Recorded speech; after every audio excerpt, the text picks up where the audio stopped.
Gita IAS, जहां सपनों को पंख मिलते हैं। आप सुन रहे हैं chip war the fight for the world's most critical technology, लेखक क्रिस मिलर की हिंदी ऑडियो बुक समरी। नमस्कार दोस्तों। आज के इस ऑडियो बुक सेशन में हम पढ़ने वाले हैं एक ऐसी किताब जो आपको हैरान कर देगी। किताब का नाम है चिप वॉर और इसे लिखा है आर्थिक इतिहासकार क्रिस मिलर ने। यह सिर्फ एक किताब नहीं है बल्कि उस नन्ही से चीज की कहानी है जिसने दुनिया की ताकत का संतुलन बदल दिया। आप सोच रहे होंगे कि ये चिप यानी कंप्यूटर का वह छोटा सा दिमाग, आखिर इसमें इतना बड़ा युद्ध कैसा। तो चलिए आपको एक सच्चाई बताते हैं। आज की दुनिया में तेल से ज्यादा कीमती चीज है माइक्रोचिप। जिस तरह पिछली सदी में तेल के लिए युद्ध हुए, उसी तरह आज की सैन्य, आर्थिक और भू राजनीतिक ताकत की नींव इन छोटी छोटी चिप्स पर टिकी है। जरा सोचिए, आपका स्मार्टफोन हो, आपकी कार हो, फ्रिज हो, या फिर आधुनिक युद्ध में इस्तेमाल होने वाली मिसाइलें और ड्रोन, सब कुछ इन चिप्स से चलता है। यहाँ तक कि आपका स्टॉक मार्केट और बिजली की ग्रिड भी इन पर निर्भर है। ये किताब हमें बताती है कि कैसे यह चिप दुनिया की सबसे अहम तकनीक बन गई और कैसे अमेरिका और चीन के बीच इस पर कब्जा पाने के लिए जंग छिड़ गई है। तो तैयार हो जाइए इस रोमांचक सफर के लिए। चलिए शुरू करते हैं चिप के इतिहास के सफरनामे पर। अध्याय 1, सिलिकॉन वैली की नींव और ट्रांजिस्टर का जन्म।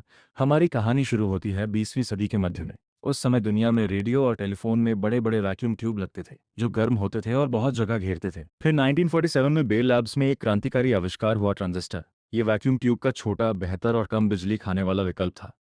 इसके आविष्कारकों को नोबेल पुरस्कार मिला, लेकिन शायद ही किसी ने कल्पना की होगी कि ये छोटा सा आविष्कार दुनिया का भविष्य बदल देगा। इसके बाद 1950 के दशक के अंत में जैक किल्बी और रॉबर्ट नॉयस ने अलग अलग जगहों पर काम करते हुए एक और छलांग लगाई। उन्होंने एक ही टुकड़े पर कई ट्रांजिस्टर लगाने की तकनीक विकसित की। इसे कहा गया इंटीग्रेटेड सर्किट।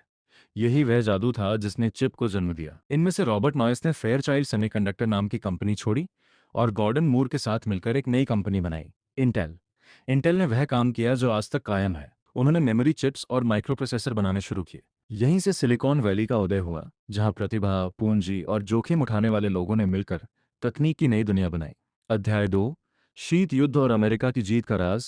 किताब का एक बेहद दिलचस्प हिस्सा यह है कि कैसे चिप्स ने शीत युद्ध का नक्शा बदल दिया। 1960 और 70 के दशक में अमेरिका और सोवियत संघ के बीच जंग छिड़ी हुई थी। सोवियत संघ के पास भारी संख्या में टैंक और बम थे, लेकिन अमेरिका के पास एक गुप्त हथियार था, मिनटमैन 2 मिसाइल।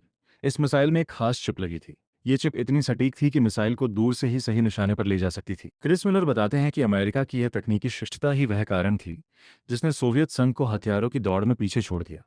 वहीं दूसरी तरफ सोवियत संघ ने कोशिश की कि वह भी चिप तकनीक में अमेरिका की बराबरी कर ले। उन्होंने चिप्स की नकल करने की कोशिश की, लेकिन नाकाम रहे।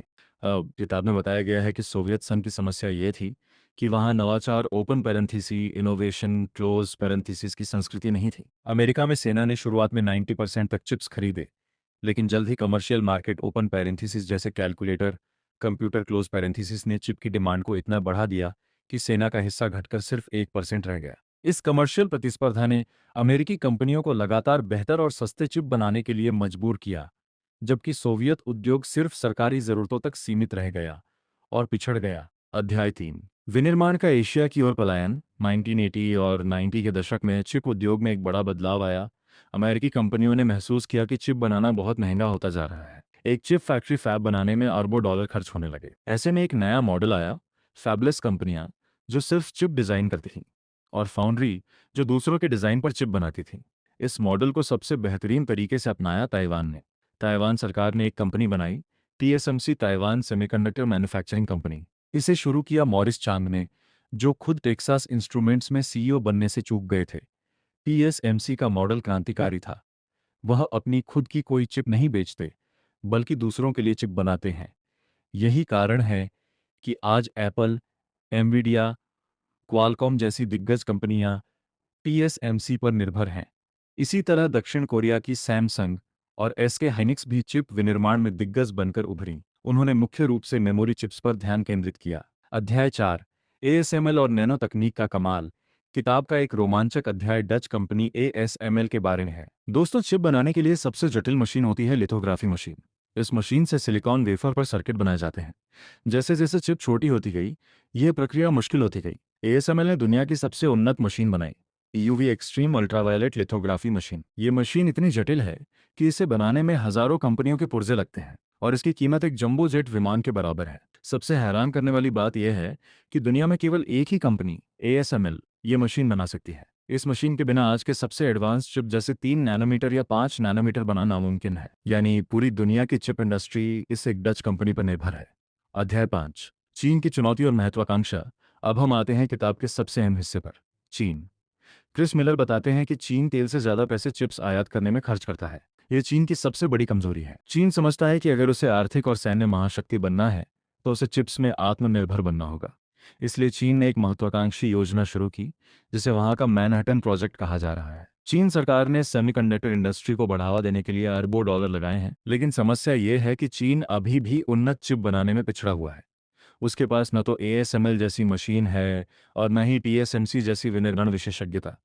अमेरिका ने हाल के वर्षों में इस खतरे को भांप लिया है। 2022 में अमेरिका ने चीन को उन्नत चिप तकनीक निर्यात करने पर रोक लगा दी। यह एक बड़ा भू राजनीतिक हथियार है। अमेरिका चाहता है कि चीन की तकनीकी प्रगति रुके ताकि अमेरिका की सैन्य और आर्थिक श्रेष्ठता बनी रहे। अध्याय 6, ताइवान की नाजुक स्थिति। इस पूरी कहानी में सबसे नाजुक कड़ी है ताइवान। TSMC दुनिया की 90% सबसे उन्नत चिप्स ओपन पैरेंथेसिस 5 नैनोमीटर और उससे छोटी क्लोज पैरेंथेसिस बनाती है। अगर किसी वजह से TSMC की फैक्ट्रियां बंद हो जाएं ओपन पैरेंथेसिस भूकंप से या युद्ध से, तो दुनिया की अर्थव्यवस्था ठप हो सकती है। समस्या ये है कि चीन ताइवान को अपना हिस्सा मानता है और उसे जबरन अपने में मिलाने की धमकी देता रहा है। अगर चीन ने ताइवान पर हमला किया या उसे नाकाबंदी में डाला तो TSMC की चिप सप्लाई रुक जाएगी। इसका सीधा असर अमेरिकी अर्थव्यवस्था और उसकी सेना पर पड़ेगा, क्योंकि अमेरिकी हथियार जैवलिन मिसाइल F-35 लड़ाकू विमान भी इन चिप्स पर निर्भर हैं। अध्याय 7, रणनीतिक निर्भरता और भविष्य की चुनौतियां।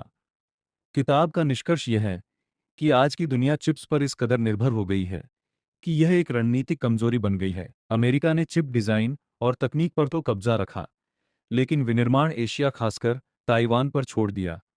नचिया इस खतरे को देखते हुए अमेरिका ने CHIPS एक्ट पास किया है, जिसके तहत वह अमेरिका में चिप फैक्ट्रियां लगाने के लिए अरबों डॉलर की सब्सिडी दे रहा है। इंटेल, TSMC और सैमसंग अब अमेरिका में नई फैक्ट्रियां लगा रहे हैं, लेकिन एक नई चिप फैक्ट्री बनने में 4-5 साल लग जाते हैं। तब तक दुनिया की नज़रें ताइवान पर टिकी रहेंगी। किताब से सीख। तो दोस्तों, क्रिस मिलर की ये किताब हमें सिखाती है कि तकनीक की दुनिया कितनी जटिल और आपस में जुड़ी हुई है।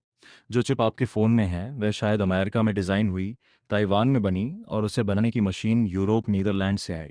ये किताब सिर्फ चिप का इतिहास नहीं है, बल्कि ये बताती है कि 21वीं सदी की भू राजनीति कैसे काम करती है। चिप अब सिर्फ एक इलेक्ट्रॉनिक कंपोनेंट नहीं, बल्कि राष्ट्रीय सुरक्षा का सबसे अहम हथियार है। जैसे यूक्रेन युद्ध में देखा गया कि जैवलिन मिसाइलों और ड्रोनों ने रूसी टैंकों को धूल चटाई, यह सब इन चिप्स की वजह से हुआ। चिप्स ने युद्ध का तरीका बदल दिया है। तो अगली बार जब आप अपना स्मार्टफोन उठाएं तो याद रखिएगा कि इस छोटी सी चिप के पीछे एक बड़ी जंग छिपी है, एक ऐसी जंग जो दुनिया के भविष्य का फैसला करेगी। आशा है कि क्रिस मिलर की यह शानदार किताब का यह सारांश आपको पसंद आया होगा। ये किताब हर उस शख्स को पढ़नी चाहिए जो ये समझना चाहता है कि आधुनिक दुनिया कैसे काम करती है और आने वाले दशकों में अमेरिका और चीन की टक्कर का नतीजा क्या होगा। अगर आपको ये ऑडियो बुक सारांश पसंद आया तो इसे लाइक और शेयर करना ना भूलें। अगली बार फिर मिलेंगे एक और दिलचस्प किताब के साथ। तब तक के लिए सुनते रहिए, सीखते रहिए। नमस्कार। ऐसी ही दिल को छू लेने वाली किताबों से जुड़ने के लिए हमारे चैनल को सब्सक्राइब करें, क्योंकि अच्छी किताबें दिल ही नहीं, रूह तक उतर जाती हैं। धन्यवाद।